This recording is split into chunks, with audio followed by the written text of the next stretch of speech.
महाप्रभु श्री जगन्नाथ किभली अहेतुक कृपा कणिकाए निर्माल्य पाईदेले जीव जदि मुक्ति पाई जाउछि आमे सेतिरु वंचित हवा कहीं से होचंते करुणामय दिय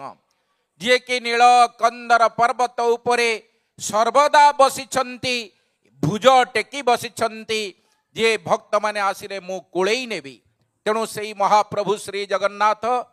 जे कि अखंड आनंद दवा पाई ए जीव मान को आह्वान करुचंती स्कंद पुराण रे उद्घोषित करिछंती कलम करिछंते व्यासदेव महाप्रभु किपरि ए भक्त मानकु आम पापी मानकु अखंड आनंद दियंती जो आनंद रे थरे आपण माने प्रवेश कले आउ ये सांसारिक दुख आसीबनी तांको स्वभाव होउची आनंद दवा से श्लोक रे उल्लेख करिछंती खंडानं सर्व दुखानं अखंडानंददानतो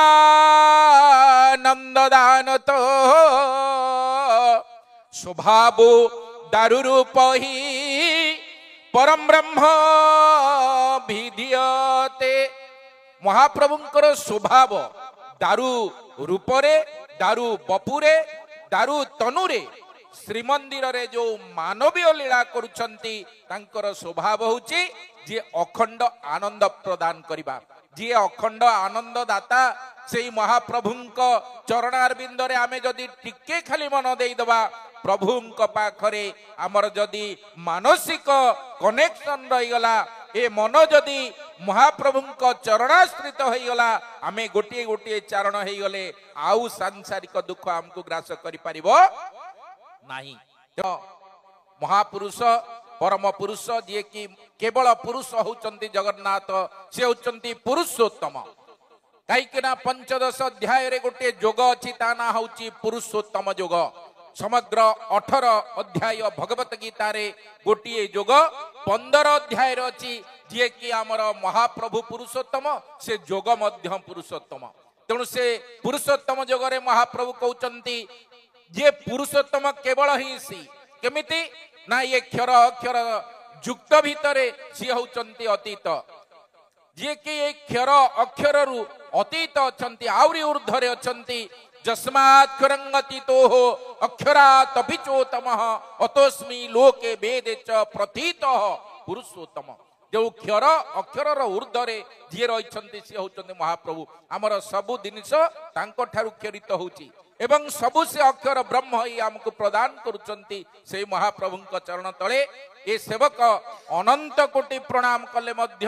महाप्रभु ग्रहण करिवे कि नहीं आमे जानिनु किंतु महाप्रभु चरणाश्रित होई आमे महाप्रभुंकर दुई पद कथा आपण मान को भेटी दवा पई ये सामान्य प्रयास आइकना ये एते अमूल्य संपद कोटि मार्केट रे मिलिबनी आपण जुआडे जेते पुण्य कले मध्य आकु पाइबे नाही। धर्मशास्त्र कहती जे कोटिए गो दान कले जेतिकी पुण्य हब